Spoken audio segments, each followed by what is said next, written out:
Welcome guys, gals and non-binary pals to this week's episode of Buffy Boys, your weekly review of Buffy the Vampire Slayer from a queer, literary and feminist perspective. My name is Joel, I'm one of your hosts. With me as always is your other, more prepared host. Brian, hi, how's it going? I didn't think going into that sentence what I was going to say. I was like, well knitted, you're wearing a jumper. Well, I didn't knit it myself, so... Sure, well someone did, presumably. A machine. A robot. Robots are people too. Mm-hmm. So this week we are talking about Buffy Boys, Season 6, Episode 5, Life Serial. Yep.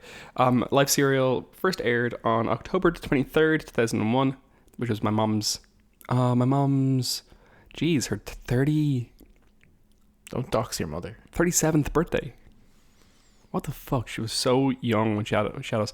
My mom was 25 when she had my older brother, I think. No, she was 24. Jesus Christ. Anyway. Oh my God, I'm so old. Speaking about life and responsibilities. Yeah. And it was directed by Nick Mark, who last directed Checkpoint. It was written by Jane Espenson, who last wrote Flooded, which is the last episode, and David Fury, who last wrote Bargaining Part 2. And I'll give you your Buffy on summary. Great. The trio research Buffy's weaknesses, disrupting her attempts at normalization, attendance at college by slowing her personal time, a building job by a demon attack, a job in the magic shop by an endless repetition of a single sale until she satisfies a customer. A night in a town with Spike leads her to spotting their van and beating up a demon, actually Jonathan in disguise. Giles gives her a check to help with debt. That was like a tone poem. It was psychedelic. It was slightly psychedelic. Yeah. How are you, Joe? Yeah. Not bad. Yeah. That's good. Strange times, aren't they? Strange times. The weather's improving here. It's kind of bright and cold out, which is nice, versus kind of grey and wet. Yeah, that is good. Although I think, as we've ascertained, we do have one of those brain diseases where we quite like bad weather. But which is convenient in this country, to be fair. Yeah, no, I think what we like is cold weather, not necessarily bad weather. As in, it's really nice when it's raining out, when you're inside and it's warm and stuff. Many people would consider rainstorms a bad thing to happen, Brian. Yes, but I think that we're also we don't necessarily love the aftermath of rain, muddiness or stuff like that. So maybe we're just fair weather, bad weather fans. Very good. Thanks. You salvaged it from the fact that where we've gotten to on this podcast is talking about the weather. Yeah. Yep. So what we said we would talk about for the Bronze Banter this week is that we've been keeping up with the most recent season of Bob's Burgers, which is not something I think we talk about ever on this. I don't think we've ever mentioned it on this podcast. But we have been keeping up with it, and we realized that the entirety of seasons 1 through 10 is on Amazon Prime in the UK/Ireland at least. I believe it's on Hulu in the US, which is reasonably accessible in terms of price and stuff. So we started from season 1 again. Yeah, and Bob's Burgers being, was it Cartoon Network? Fox, okay, that makes more sense. But yeah, kind of like a very prolific format, which is like not traditional, but average American family run business and or live life. Yeah, it's adult animation in the way of The Simpsons, Family Guy, King of the Hill. Of all those, it most follows, I would say, the structure of King of the Hill in the sense that it's it has kind of moments of Simpsons fantastical qualities in some ways, but as a quick overview, it's Bob Burger and his kids who all run a restaurant together, which is a burger restaurant, which is why he's named yeah, of course, it's Bob Burger. It's a family business. And and it's just kind of the ins and outs of they struggle with money, but it doesn't really kind of ever get them down too much. It's that way that they kind of, I saw an article recently that said, The Simpsons was really originally written as this kind of working class struggling family kind of thing, and these days The Simpsons seems like an unattainable goal. Heavily aspirational, because The Simpsons only had a house that size for the number of people they had in it, and they only had like a basic dental plan or whatever it was, Whereas in Bob's Burgers, like, they struggle to meet rent all the time, and they can't get more customers into their restaurant. But the charm of it is that they're ridiculous characters. All the women are voiced by men for some reason, except for Chris and Shell, and but it's very genuine. It has like a very good heart at the core of it, of the cartoon. It's like genuine and all a bit like, this close-knit family who are ridiculous and kind of trying to be nice towards people around them. And it's kind of like one of those kindness comedies, I would say. Like, yeah, it's inclusive, it's kindness orientated. It actually walks the walk of that just being happy with the people around you is enough, which is like so many things tout themselves as being family orientated, but what does that actually mean? As opposed to family orientated usually just means like conservative and exclusionary in some fashion. But this is actually just a bit like, that they often give up like a much more comfortable thing just to do the nice thing in a meaningful way. And I think one of the reasons we decided to go back and watch it is like we've watched it over a very long attenuated period of time. Like I started watching it when season 2 or 3 was airing, I think. Yeah, which was in 2013. Because it started in 2011. And I don't think it's a super well-known show, but it has a remarkable consistency of quality. Like, it starts off a little of its time, I would think, by comparison. Season 1 has a bit of meanness to it in a weird way that we found, because we're watching season 1 at the moment, and it has meanness and kind of some odd off-colored jokes that we're like, this is not type jokes, that kind of sort thing, of 4chan. So season 1 is definitely rocky, but I think it kind of reasonably quickly hits its stride.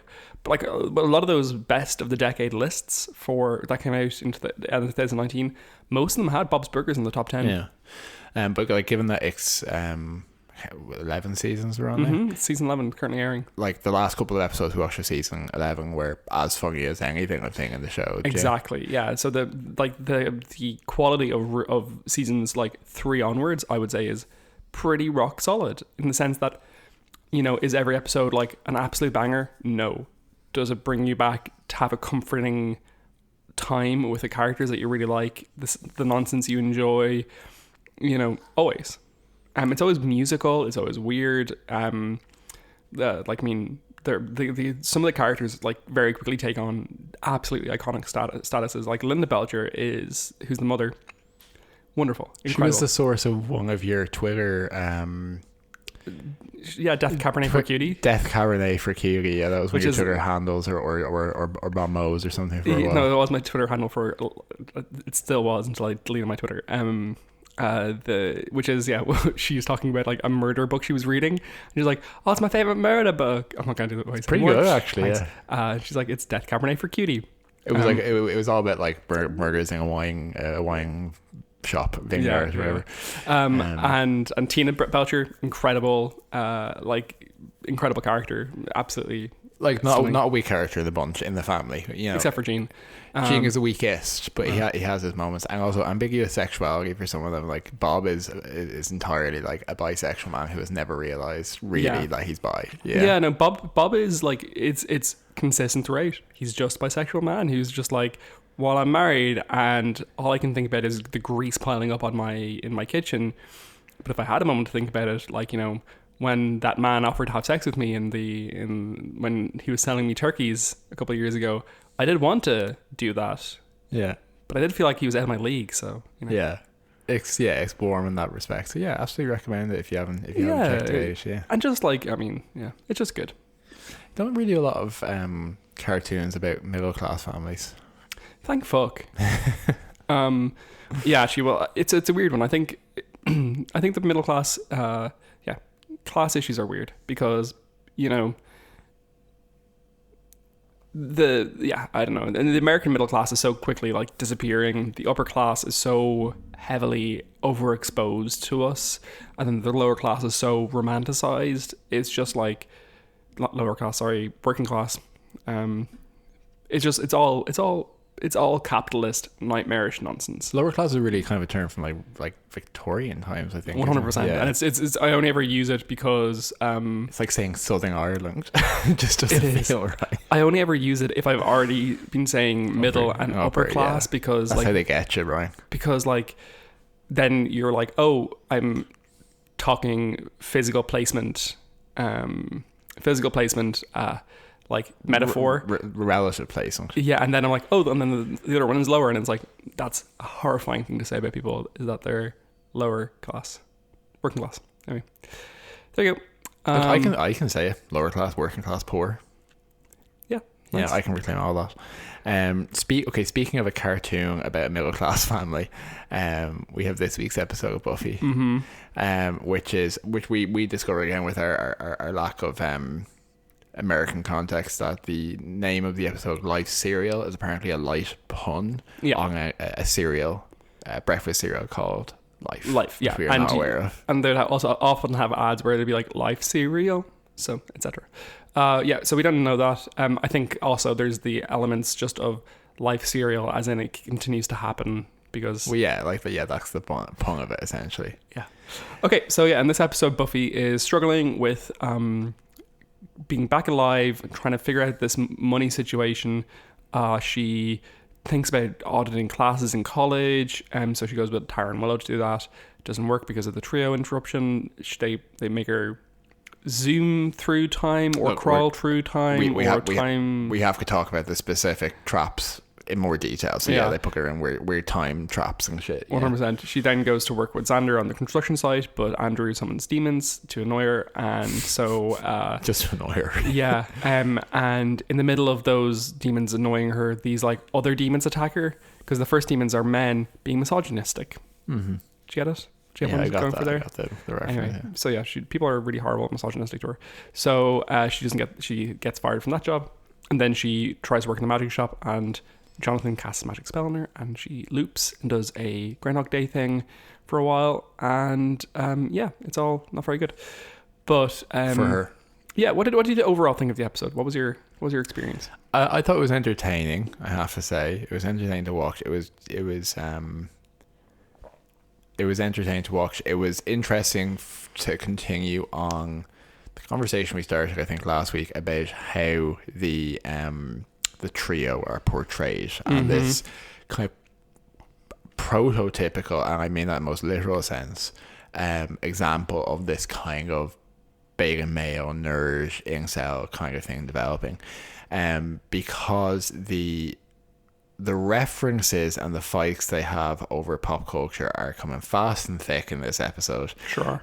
Really kind of like pivoting from arguing over which bond is the best bond between Moore, Connery and Dalton, to trying to find free cable porn, to all this kind of stuff. Making, very like, oh, we're so cool, Logan's Run references. Yeah, definitely. I'm really trying to understand, who is this caricature for? Because often when these caricatures happen now, or these references, it's kind of aimed for the nerds to enjoy, and obviously the nth example of that, unfortunately, being Big Bang Theory. Yeah.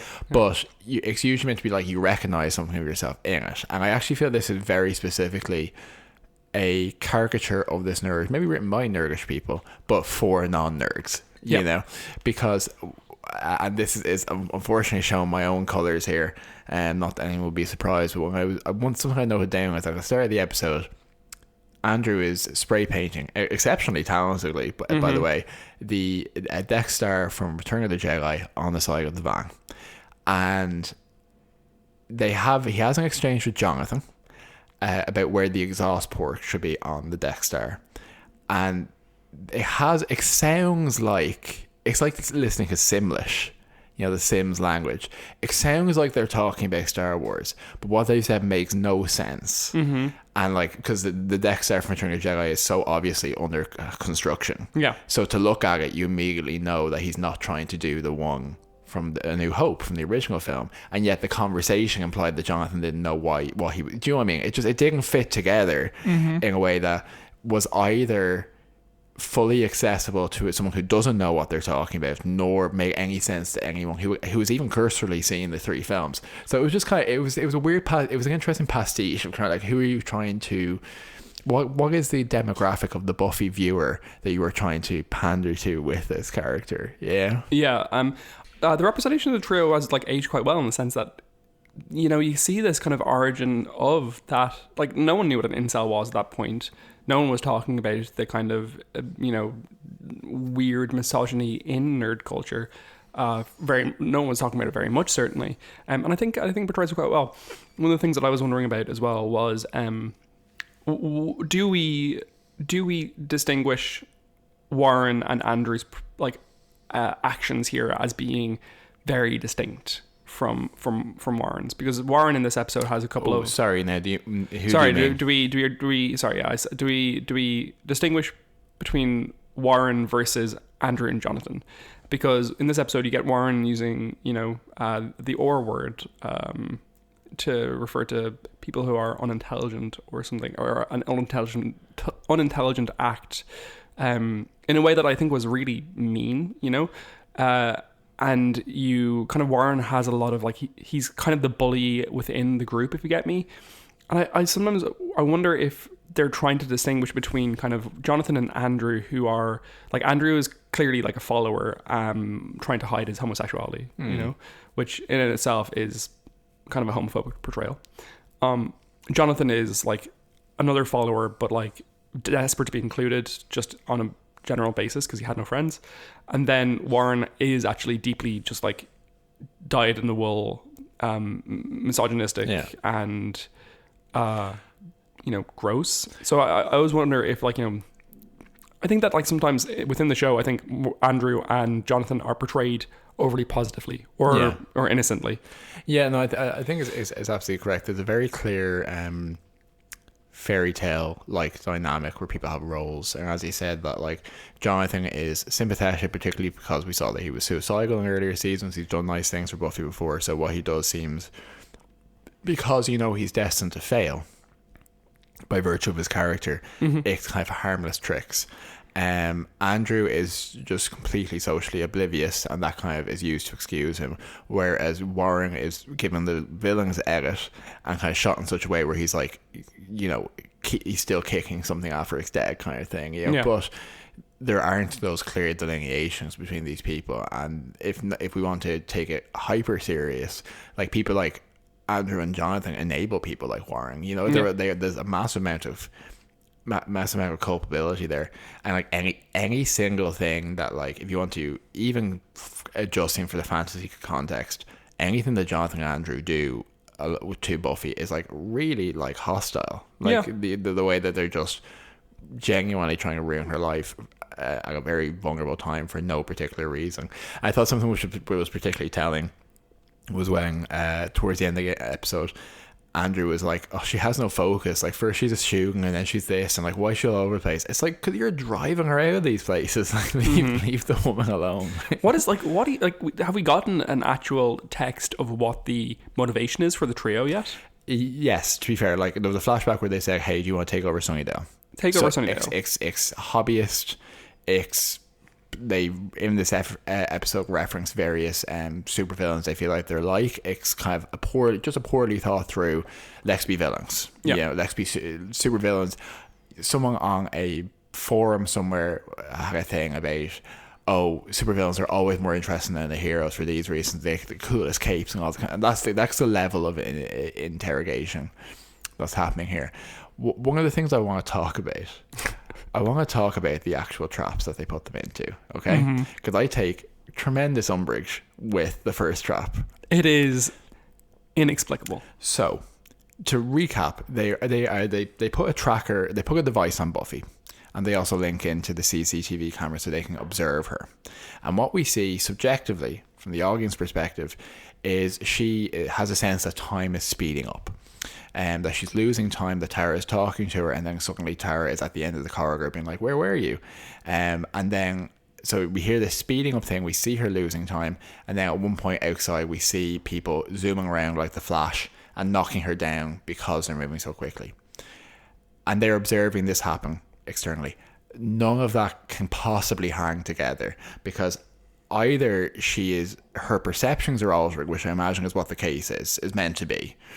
And if that's the case, Tara wouldn't, like, she would just be standing in the middle of wherever, and Tara wouldn't just walk off constantly and leave her. Like, I get that for once or twice, but like there's a couple of scenes where she properly like would have had to just like ignore Buffy and like walk away while Buffy was comatose. Buffy, yeah. Something she is like or notorious for doing. Or like lots of people walking around this quad and seeing this woman walking incredibly slowly across. Yeah. And being like, well, that woman there who's walking so slowly, let's just walk full force into her. Yeah, like the way the people are sped up is portrayed, you know, in a science fictional context as if they have super speed and the attendant force we associate with that in sci-fi.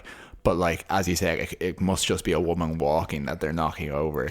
So it has a dream-like quality to it, but it's portrayed as like, oh, that was really obvious what happened. Yeah, you know what's actually happening though, right? What? It is applicable. Do tell me. So you think that the problem is that Buffy has been altered. Buffy is the only thing in this situation that hasn't been altered.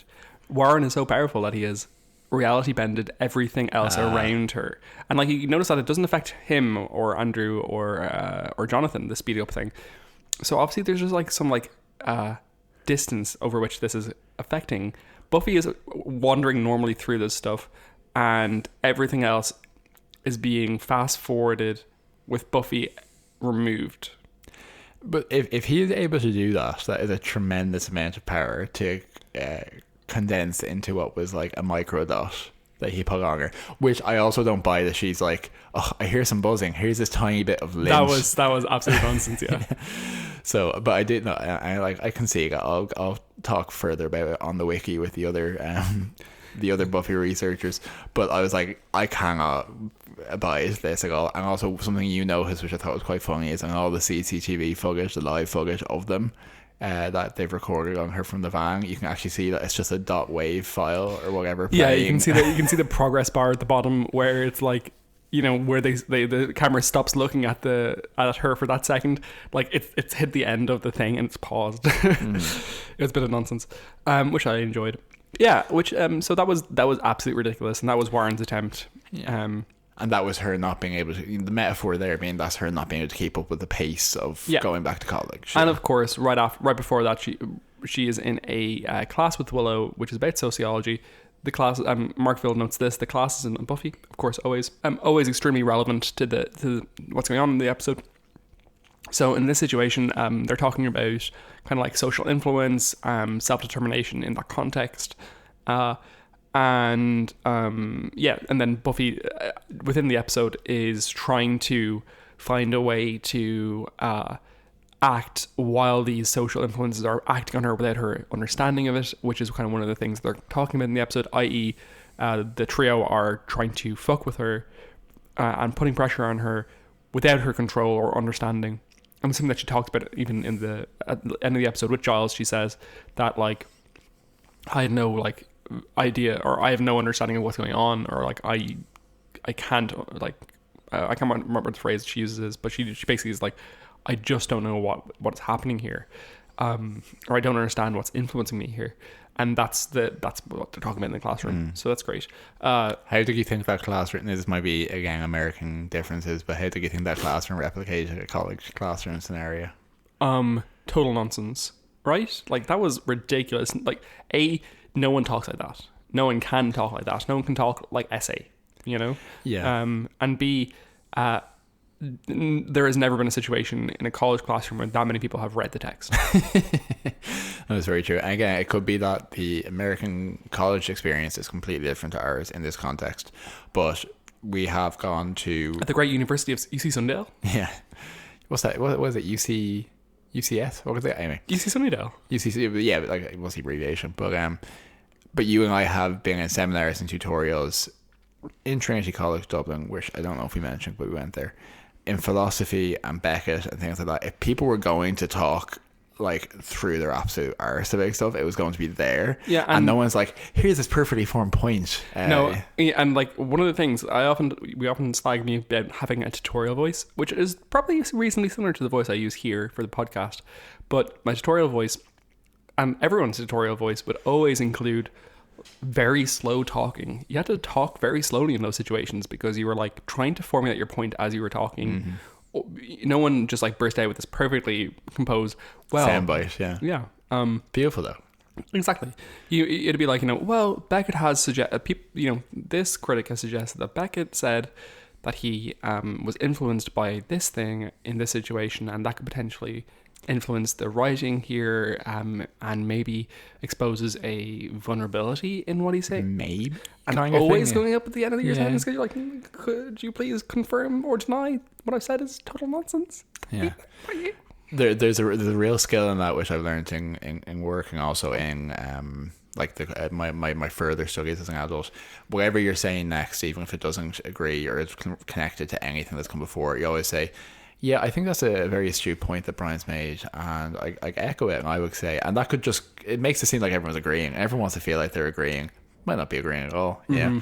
Something funny I also came across was I was doing some research for work, and a lot of American materials, when it comes to tutorials, specifically recommend that you call your tutor, your lecturer, Dr. Jones or Professor Jones, whatever, until they give you permission otherwise. Whereas for us, it was like entirely different. Like it's almost exclusively on a first name basis. Yeah. If you were to address someone directly, which in itself would be a little odd. Yeah, no one actually I always wonder. It's the same thing. When Americans in TV, when they pick up the phone, they start talking. They don't say hello, oh, hey, how's it going, or something. It's like, yeah, I heard, etc. And then when they finish conversations, it's off. They certainly never go bye. Yeah, see ya. Okay, well, I'll talk to you later, which is what we do. Yeah. And instead they just like put the phone down. And it's like, okay. Yeah. Do Americans really use each other's names that much? Because the other day I was talking to someone in work, and she was like, yeah, Brian, and blah blah blah, and I was like, excuse you, just using my name, is there something wrong? Have I done something wrong? What's going on here? I think I say my name more than other people's, because I'll say like, hello, Joe McKeever, that kind of thing on the phone. Or if someone's called me that I don't want them to call me, or want to put the pressure on them, I'll just be like, hello, and they'll be like, is this Joe McKeever? Yes. But I can make it difficult for them. I'm a terrible person, really. Okay. So the second thing that they do is and Buffy is trying to get to art class with Tara, and she can never quite make it, so she drops out of college again, having not actually enrolled this time. She was auditing classes. So that's the official end of Buffy and college. She never goes back to college. She never has anything to do with college ever again, unfortunately. I think again, objectively speaking, not for her. If she is, whatever she does after season 7, her skill set is not going to be in academic. Well, you say that, but one of the things that's odd about season 4 is that it's noted quite extensively, especially by Maggie Walsh, that Buffy's quite talented when it comes to she has a lot of smarts. She's not academic. She's a very smart person though. Which is why she seems to do well in her SATs, I think. Which generally SATs tend to, they were intended to measure non study based or aptitude as opposed to rather than rote learning. Yeah. Exactly. And Buffy did quite well at it seems, and that's why she got into Sunnydale. College. So with her psychology class, she seemed to perform quite well when she got into it and have quite a good understanding of it. So I think that was going to be the path they went down. If they're going down some path, and she got diverted from it mostly by her mother dying, and dying herself.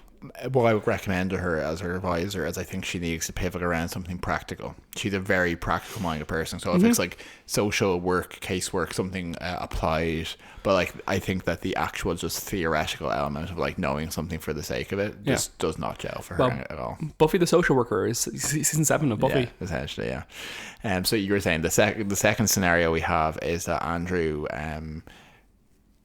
conspires to put some the actual just some weird demons to ruin her day. Summons them with a panpipe, upsettingly, and a magic bone. That's the next one. Oh, is it? Okay, yes, sorry. Jonathan has a magic bone. Oh yes, sorry, yeah.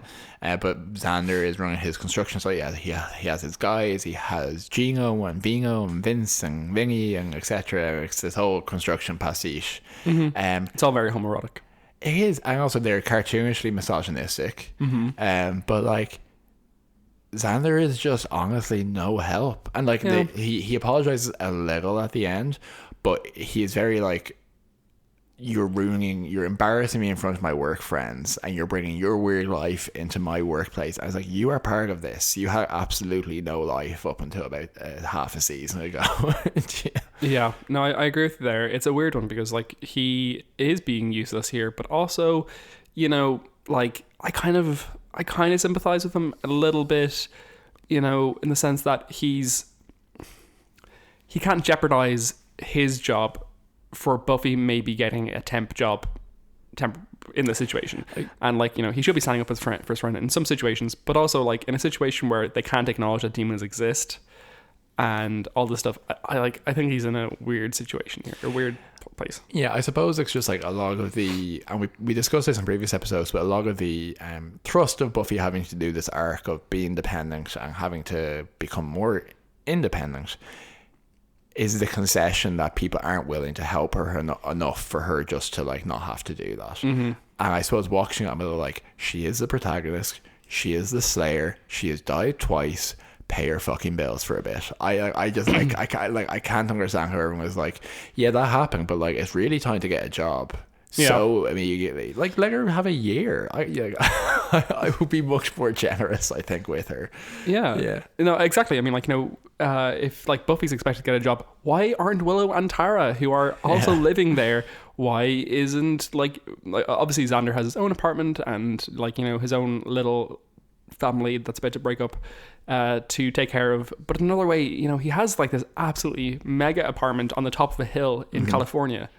Like, he's probably doing okay. I'm sure he could like pitch in, find situations to help Buffy find work and stuff. I don't know. I also appreciate that she took off her hard hat when she had to fight. But yeah, it was an uncomfortable situation. The demons melted away, and and then Buffy moved on to the next segment of the episode, which is by far my favorite one. So Jonathan's trial he puts Buffy under is that he creates a spell whereby her time in the magic box where she's trying out her hand at working retail under Anya. Huh? Trying out her hand? Is that fun? Yes. It is. Working retail with Anya is that she has to repeat the same interaction again and again until she satisfies the customer. It's actually just really good. I thought it was really funny. It was really stupid. It's a really good comedy piece. Very clearly is a direct reference to Groundhog Day, which is one of my favorite films. I fucking love that movie. If you haven't watched it in a while, go watch it. It's done up really well, and it's just sweet and lovely. And the trio reference to classic episodes of sci-fi TV, which also do time loops. So we love a time loop. Yeah, Star Trek, the Data one, which is called, I can't remember what it's called. It might be Proving Ground, but it's not, no.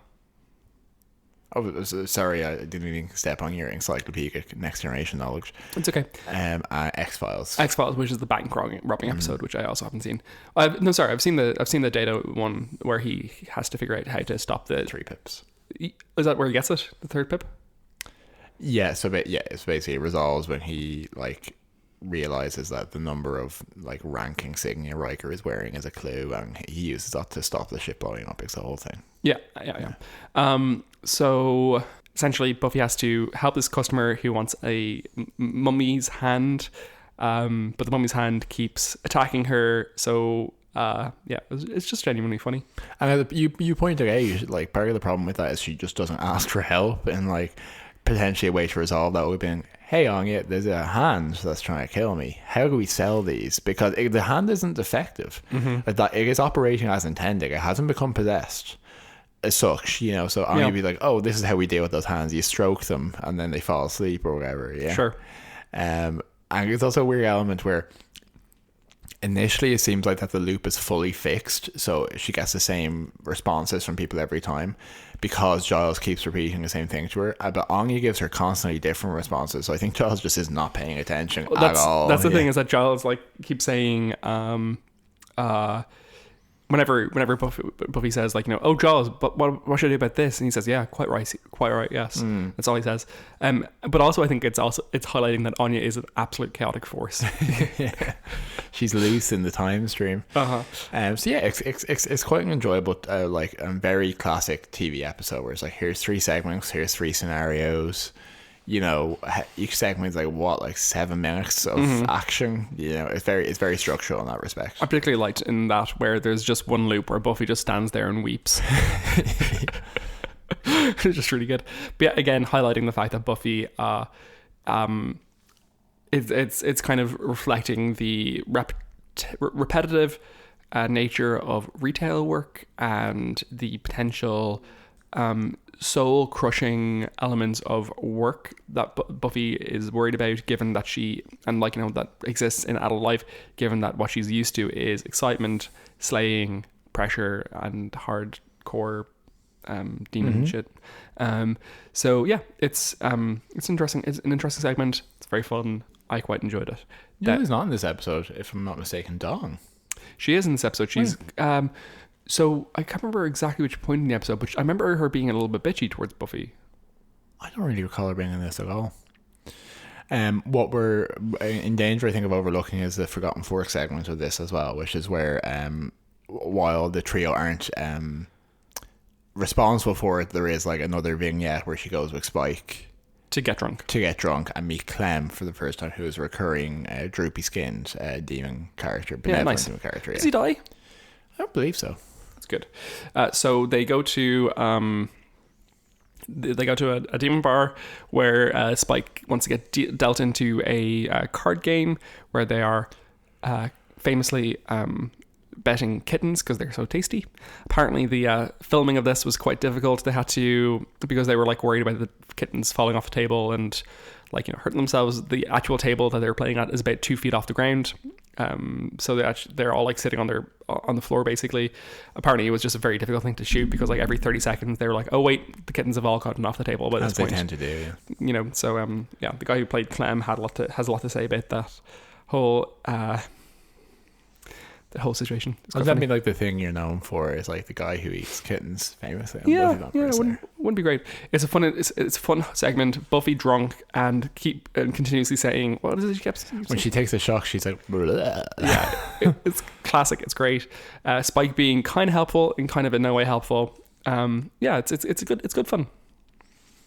Definitely getting a whole slice of life of Sunnydale in this episode, I think. Yeah, I think season 6 has a weird amount of slice of life for a season that also has just rape and murder and guns. Mm-hmm. So yeah, it's kind of overall contributing to the overall tone. And I think that what's the next episode actually? Because I know the next episode after that is Once More Feeling, right? Is episode 8 or episode 7? Quick segue, Joel. Have you been following any of the Snyder Cut stuff? I've read a review of the Snyder Cut today, yeah. Which I think is very linked into what we're talking about this week. Yeah. It's just so funny. Like, so if you haven't been following the Snyder Cut stuff, is that there was very relevantly, Joss Whedon got brought in to finish the original Justice League in 2016 or 17 maybe. It was critically panned, got about 40% Rotten Tomatoes. People didn't like it. They felt really rushed, weird.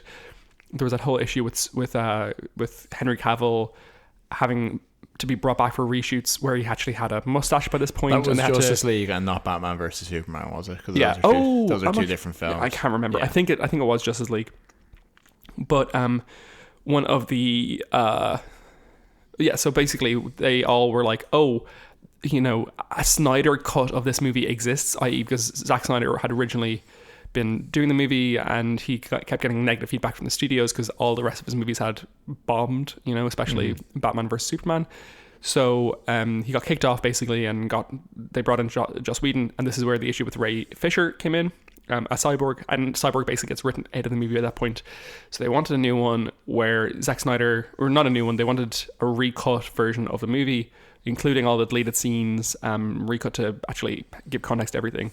And it was a big harassment movement online for about 4 years, which was released the Snyder Cut.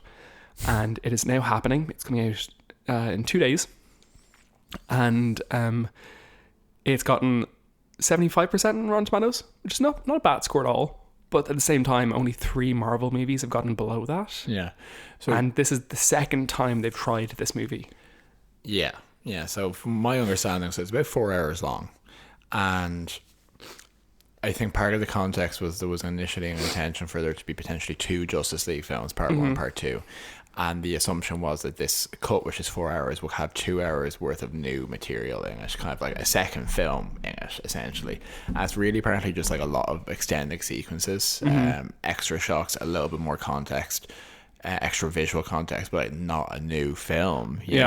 And just that, like, essentially not worth it. The main thing, the one positive grace maybe that if anyone is a protagonist of the film, it's actually Cyborg, who actually gets out an origin story, arc, which I suppose is a positive. But like, yeah, it's been a fascinating failure to watch on such a titanic scale, because DC tried to reverse engineer the success of the Marvel Cinematic Universe. Tried so hard and with so much money, and it has not worked. Yeah, it's so true. Okay, so yeah, the next episode is All the Way, which is the one where Dawn sneaks out for Halloween, basically, and then the next one after that is Once More with Feeling. So it's 2 episodes away. I think that's going to be a real turn in terms of the darkness for the season. Yeah, like, I think that's pretty much it, right, for the core chunks of the episode. Yeah, I suppose the last thing to end on is we have this just tail note of Giles giving her an undisclosed amount of money. How much? I know how much it is. How do you know? It was in the trivia. Oh, okay. 10,000? So it's $10,000, and people know this because the item has been auctioned off. And it was purchased for $990 in 2004. That's a profit. It is a significant loss. Buying $10,000 for $990. Oh, it's a profit for the person who purchased it. Is a significant loss for the person who sold it. Yeah. Anyway, so yeah, so he gives her a check for $10,000 and says, like, this will help. Buffy's still super drunk, so he's giving her, like, water to, like, knock back to help with the hangover. And she says, whatever happened to beer bag, eh? Mm-hmm. And she says, like, thank you so much, and this makes me feel safe. And very heartbreakingly, she says, it's a little like having mom back. And then at the end of the episode, she says, I just want to say thank you so much for this, and I'm so glad that I know you'll always be here for me. And then Giles, like, smiles at her, and when she walks away, it becomes very clear that he does not want to be there for her forever, because he has his own life, he's his own person, and he can't just parent this person forever. Yeah, it's sad. I wish you could, though. Yeah, I wish you'd parent me forever. Yeah, sorry, mom and dad. But it's a significant moment. It's sad. It's a very touching interaction. Again, like, whenever Buffy and Giles are interacting this season, it feels very significant and emotional and good. But yeah, so there you go. What rating would you give this episode? Let's do all the rest of the stuff first. I'm encouraging you in a certain direction. Why? No reason. Okay, so Buffy Bits, Joel. Let's go into the dusting. Yeah. This is the first appearance of Clem, as you highlighted. Yet they have a couple of Logan's Run references there, where they're referring to each other as Logan 7 and Blue 5, I think was the other one. But Logan's Run... Logan 5 specifically. Okay, yeah. So Logan's Run being the classic 70s... Oh, 70s? 70s, yeah. 70s science fiction movie, whereby when you turn 30, you explode. You are haunted and killed when the crystal in your hand turns red. You're haunted if you wrong. Sure. Yeah. Which Logan does. Yeah. And there's also they say at one point, they're like, this is Buffy's final Jeopardy, where she's in Jeopardy. And I was like, I don't think these people have ever watched Jeopardy. No. And I have. I've watched a lot of Jeopardy. You've watched a lot of Jeopardy. Besides that, I found the construction stuff very homoerotic in a good way. Just lots of men with their putting things down, putting things down, hard hats, and, like, tank tops. It was all just like, how do these men do this every day and not just, like, realize that they are a pastiche of masculinity? Anyway, it's fine. Oh yeah, and the final note is that the woman with her mummy hand, who's being like, well, you told me that it would be here, so I'm not leaving until you give it to me. Gives me extremely Karen energy. Yeah, proto Karen. Or proto incels. A definite proto Karen. Do you have any Buffy Bits, Joel? Yeah, I know that the demons that Andrew summons have sideways mouths, and we love a sideways mouth moment. I think it's like a real, like, ooh, alien kind of thing, which I quite enjoy. And also one of the remarks when they go to hold hands for one of the spells, Warren says to Andrew, Warren's like, "Ooh, don't hold my hand, man," etc. Or Andrew says that, so yeah. And Warren says to him, you know what homophobia really means about you, don't you? And it's like, how to unpack that? Mm-hmm. How to unpack how that in itself was kind of homophobic? Were they intending for Andrew to be gay here? If they were, what's the point of this? It's just like, it feels like a real like time suck for me, that moment where it's like, I don't even know if I want to think about that. Yeah. One last note I have for Buffy Bits is that the trio do the thing that I hate more than anything in the entire fucking world, which is they make a Monty Python reference, presuming everyone knows exactly what it is. So at one point, Warren says, the mummy hand has ceased to be. And then Andrew responds saying it is an ex-mummy hand, which is a reference to the probably the best, in fairness, Monty Python sketch, which is the Dead Parrot sketch. But at the same time, could you please not and never do that again? That being said, they were correct that everyone did get the reference. I had to look it up. No, but everyone in the van. True. But I just hate it. I just wish that everyone would remove every Monty Python reference from their everyday speech. Yeah, I used to defend this more, but recently John Cleese has been relatively transphobic. I think he's hugely anti-Irish. He was anti-Irish. I think he may also have been transphobic as well, or supported noted transphobes. Yeah. I think he also was one of those like old people who were like, cancel culture is a problem. And it's like, yeah. So was Rowan Atkinson. Like, just let's time to move on. Mm-hmm. Generally, yeah. So that's it for me. Great. Okay. Do you have any fashion notes? Yeah, I was just going to note that I think that the customer has very, like, let me speak to the manager dress, kind of a very kind of like suede jacket, kind of a very intense haircut. And I think that I loved Buffy in her hard hat. Me too. I love that and outfit. Tank top outfit. It was very like, and particularly with her being able to lift the steel girders, it's like I kind of would watch Buffy the Construction Worker. I would too. Otherwise, I would just say rip to seeing Sunnydale College University and everyone in their like Ren Fair gear, bohemian, what people think college students look like, as opposed to just like looking unwashed generally. Yeah. Did we never see any other scene of EC Sunnydale? I wouldn't anticipate one. Willow and Tara will continue to frequent there up until the end of the season. But I can't imagine them being a lot of corridors. Yeah. And I think Willow goes back in season 7 just to leave or something. Anyway, find out. I also had obviously a note of Buffy in construction gear. Incredible look. And I also quite liked Xander in his construction gear. You know, he's wearing the kind of like the clothes, those kind of like, you know, just like workman boots. And yeah, it just looked quite well. It was a good look put together for him.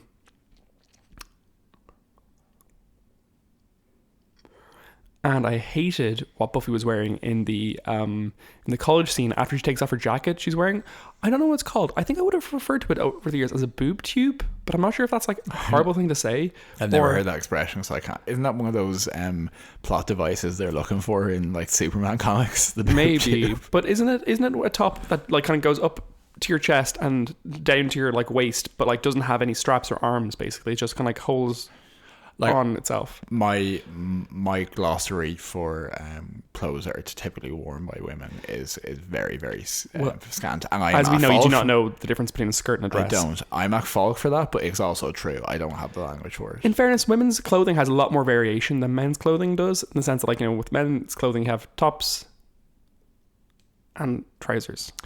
Like, I'm an Irish man. I mostly just have my gansey, my trousers, my pants, yeah. my runners. That's kind of it. Yeah. Okay. Death count. So very straightforward. There's the three demons who slime away. 3 slime demons, and like, yeah, because they die so violently, I would count them as deaths. I have this real feeling like they're not real. If you know what I mean. Well, no, they're summoned. So, I mean, they're as real as any other demon like summoned. Figments, in the same way that Jonathan is a figment, yeah. I don't think so. I think they're actually actively summoned. Okay, yeah. Rating? What do you have rating for the episode? Yeah, do you want to go first? Because the reason I asked, because I think I might steal your rating category. Okay. I'm going to go for 8.1 neutered vampires who cheats at poker. Okay. At kitten poker. Fair enough. Tell me why, Brian. No, 8. Let's go for 8. Tell me why. Maybe 7.9. Commit. 7.9. It's grand. I enjoyed it. I thought it was a little boring at times. I think it could have used spicing up. The structure was kind of odd, but I kind of enjoyed that. I deeply loved the Groundhog's Day sequence. I liked the construction sequence. I did not enjoy the Warren sequence. The Spike sequence felt a little bit plodding. And then I found the moment at the end very touching. So those are my thoughts. Great. I would probably give the episode 7.9 daggy hands. Oh yeah.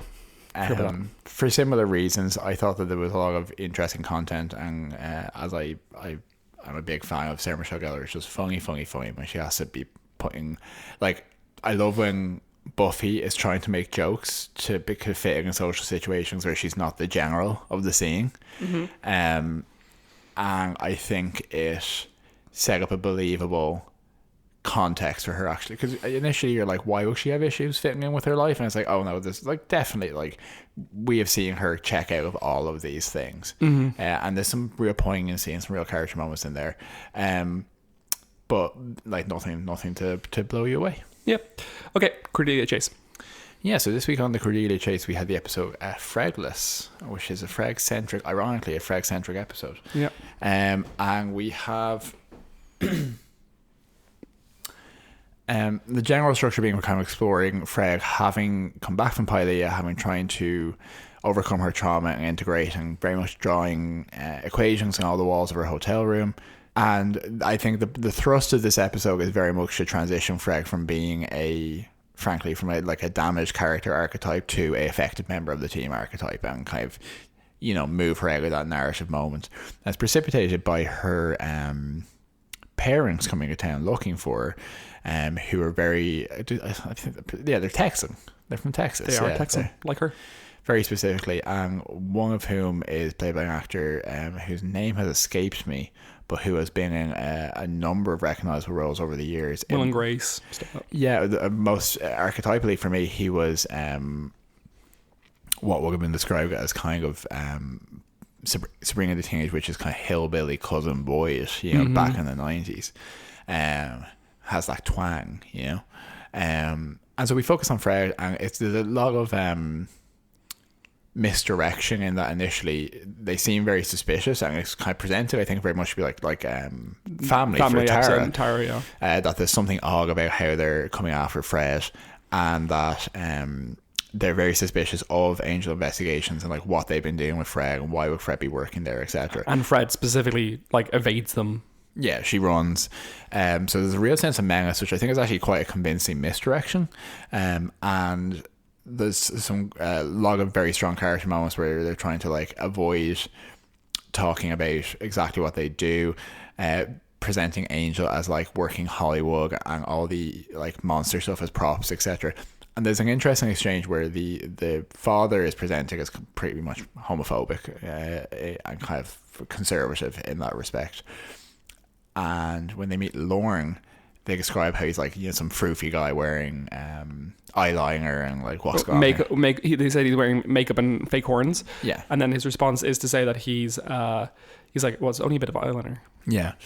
And Cordelia tries to get Lorne to go along by saying, oh, it's just an outfit, and he doesn't really look like this. And Lorne is very much like, no, this is what I look like, get out of my establishment. Mm-hmm. Yeah. Which I didn't mind as a moment for him.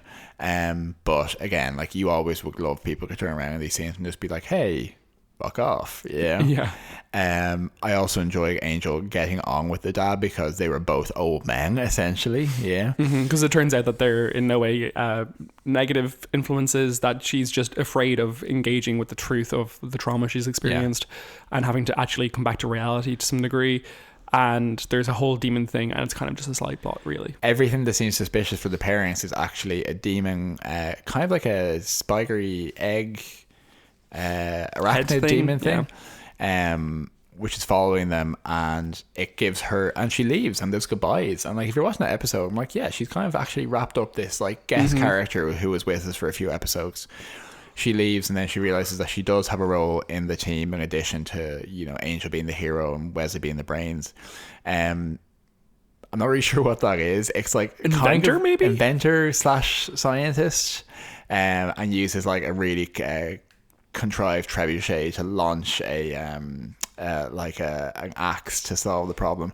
And fascinatingly, the monster in the episode, which is really only characterized as the bug monster in the Wikipedia, is whenever it is attacking them, there's this really bad slow motion frame by frame effect that they do. Yeah, where it's actually been shot in 24 frames per second as is standard, and then slow down, rather than if you're going to slow something down, you shoot it at least in 48 frames per second. Yeah, and like they do 48 frames per second slow motion in Angel at certain points. Like they do cinematic slow motion. Yeah. This is meant to be like kind of thing.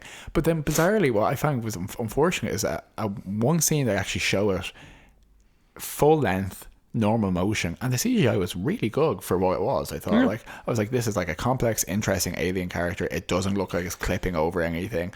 You should have just done more of that. It might have just like the DP photo up somehow, you know? Yeah, potentially. So overall, a charming episode. I would probably give it. I think I would give this 8 failed feminist gestures. Okay, fair enough. I'm definitely going 7 failed feminist gestures. I definitely isn't a 6. It definitely isn't an 8. That's why it's a 7. So I thought that Amy Ackers was good, and she's finding her feet here with the character. I think the character has been severely underwritten, in the sense that, like, you know, she just talks a lot but doesn't have a lot of personality to this point. I think Amy Ackers is doing a great job with it, though, regardless. And I thought the family interactions were actually very sweet and kind, and I really like that they include that, because it's so rare in this show or in this universe for someone to have good familial relations. But it's not something that they can necessarily shy away from on a consistent basis. So I really enjoyed it. I found I've enjoyed it a good amount. I found the cast interactions and the character interactions just solid. Cordelia was unfortunately reasonably absent.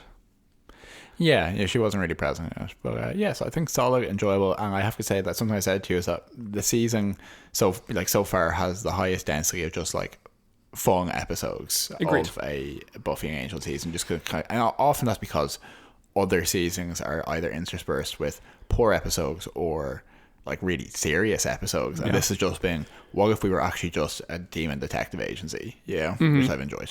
So yeah, I think we're just happy to wrap you up. We're happy to wrap up there on kind of Buffy and Angel.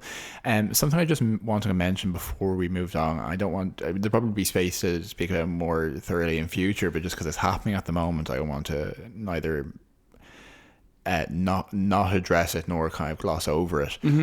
But as most people probably be aware, you know, there's a kind of a significant amount of activity happening in a number of places, but particularly in the UK around kind of violence against women, kind of particularly spurred on by the murder of a young woman called Sarah Everard in the UK, and there's currently a Metropolitan Police officer who's been accused of that murder, and there's been an outswell of support for that, but also support for women are like a lot of women are sharing their experiences of harassment, abuse, and like deep feelings of unsafety on the streets, and being told to, you know, if you don't feel safe in the streets, just don't go on the streets, essentially.